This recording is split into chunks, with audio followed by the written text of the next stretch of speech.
All right, holy cow, day 3, it's almost over. Yesterday was Monday, it's now Tuesday morning, and I'm back in my car doing an update because there's really nowhere to be that's like quiet enough over at AFM. Also, there's no internet anywhere, so that's why these are all a day behind. I apologize, but we're getting it done either way. So yesterday, Monday, was the marketing conference in the morning, which was awesome. They had like a social session in the morning, and then a PR publicity session right after that, from 10:30 or 11 o'clock on, which was really good. They had like the guy from Maker that co-founded Maker Studios. They had a couple other really great social firms.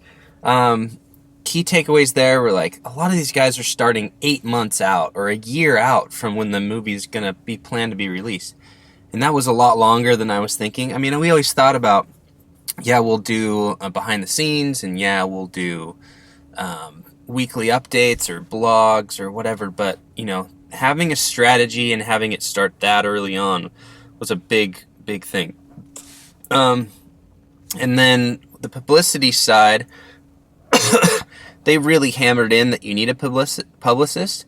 I'm not sure that that's the case, but I'm, leaning more towards believing him and listening to him than not, because I think that even at their level, especially at their level, it makes sense to have a publicist because you have the budget. But, the moderator kept hammering, well, what if you only have $5,000 for your PR and marketing? Well, their obvious answer was, well, get more money, like raise more money or budget more money, make it more of a priority. And that makes sense, but sometimes you just don't have that luxury. The same way I have in the past said you have to have good sound. You can't just skimp on sound and have a PA hold the boom. You've got to have a really good sound team. They're kind of pushing the same thing. You have to have a good publicist. And that because they can handle everything. They handle the on-set photography, or at least coordinate with the on-set photographer. They get you the assets you need, so that when you're ready to roll out all of these things, PR-wise, and make these announcements with every milestone. Such and such actor is attached. Such and such director is attached. The movie's funded. The movie's in production. The movie's wrap production. We're in post. We're going to this festival. We're going to this market. All those different milestones, the PR and publicist companies are letting the industry know so that people can pay attention and actually come and buy your movie, or come and see your movie and acquire it for distribution or whatever. So you can see really, really quickly why it's maybe very important. The reason I'm kind of skimping over some of the stuff today is I've met this guy. There's the card. Marin Media. If you go to marinmedia.com, this guy named Bruce Hahn. Sorry, Bruce, didn't catch your last name. But Bruce was frantically typing away notes, and he's doing like really, really detailed notes. So head over there, Maron, Maron media.com, and search for the blog, and he's been doing a daily update on what everybody's talking about in all these different sessions. So I'm just kind of passing you on to him, giving you the key takeaways from my end, but it's cool.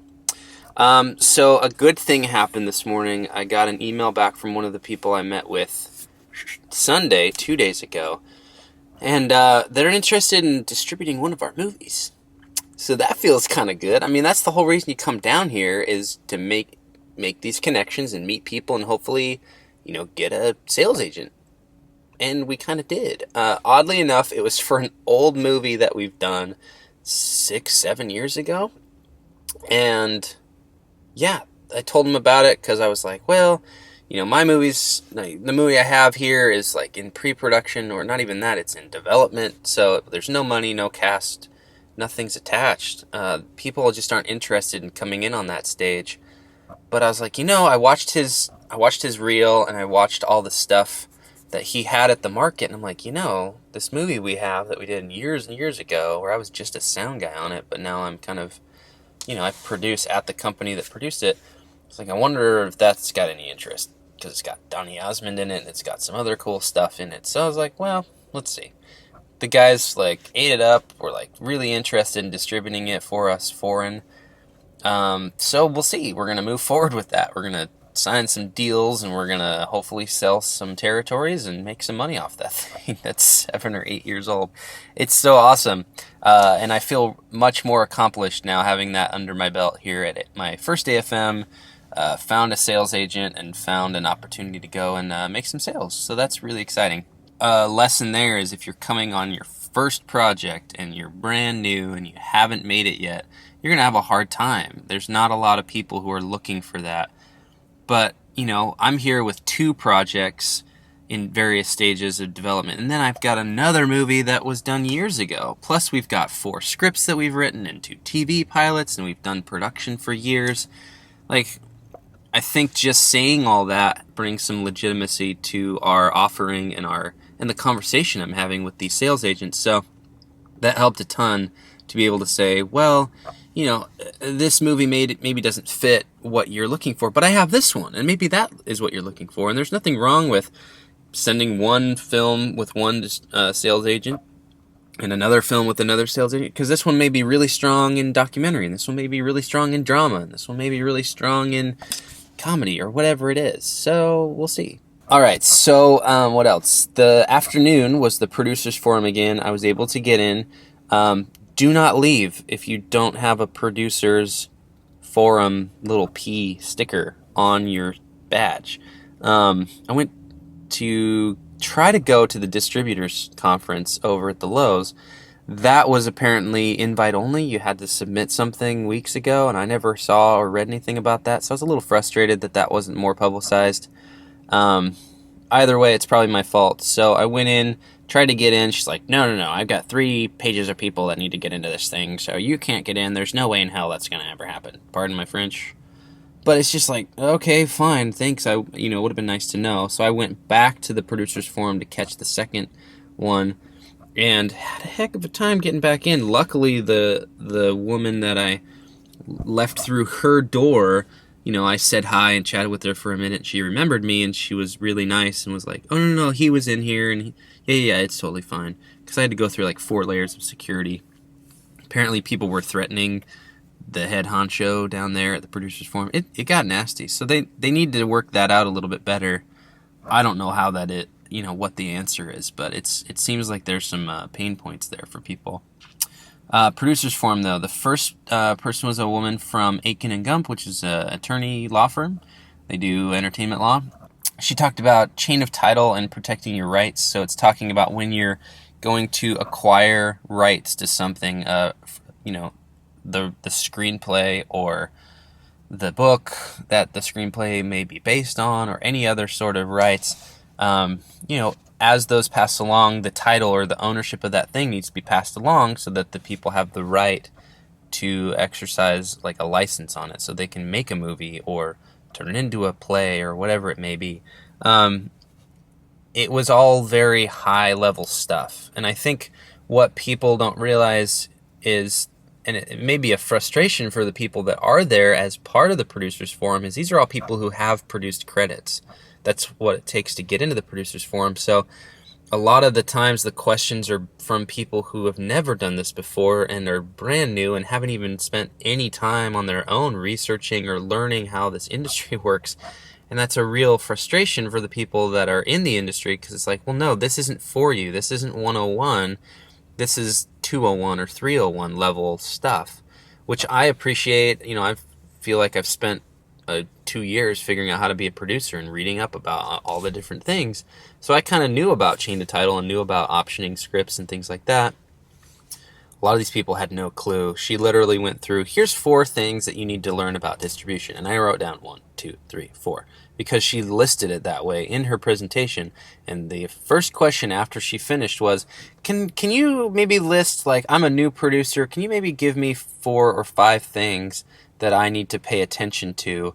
So I, myself being snarky a little bit, turned around and said, she literally just did that. The room kind of laughed. But it's like, no, she did. You need to listen. Maybe it was over your head, but come on, that means you're not in the right room. Sorry. This place isn't meant to hold your hand and walk you through the process of making your movie. It's to give you the tools and resources you need.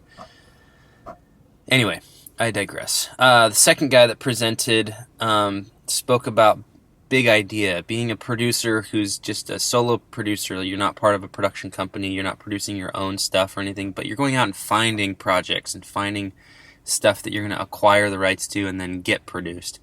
Super talented guy, produced Monster with Charlize Theron and a couple other movies, but just really, really good guy. Clark Peterson is his name. Look him up.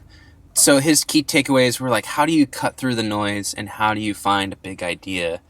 And, it really came down to running through a checklist of how do you make sure that this is a movie that interests you, that you would want to watch, that people are going to want to watch, that people are going to want to pay for, that is marketable but also watchable. He kind of went through this list. So it was really good to think about the project as a whole and not just your gut reaction of, oh, that's a really cool idea. It's got to be a little more than a good idea. But at the same time, something that sparks like that might be a good thing to chase after. He talked about a web series that he stumbled across on YouTube called We Need Girlfriends, which is a great title. The execution was good. He called the guys up, said, I'm a producer, I'd like to option your thing and pitch it as a TV show. He went over to CBS or something, pitched it, and now it's in active development. I mean, stuff like that does happen. These guys did it right. They had a great title, and the execution was on par with what the title kind of set up. So, as a producer, you got to be thinking about those sort of opportunities and making stuff like that happen. So this has gotten long. This is a 12-minute mark. So I'm going to wrap it up. But, again, it comes down to it's possible. Every single person that's presenting to us was sitting in our chair at one point, and through resilience and resourcefulness and focus and drive, they were able to get to where they are now. And it motivates me to be able to do the same. I'm excited to, be friends with Cassian Elwes and Clark Peterson and all these guys one day because I'm at their level. It motivates me to do that. So hopefully it motivates you too. I think if you haven't come to AFM before, you need to.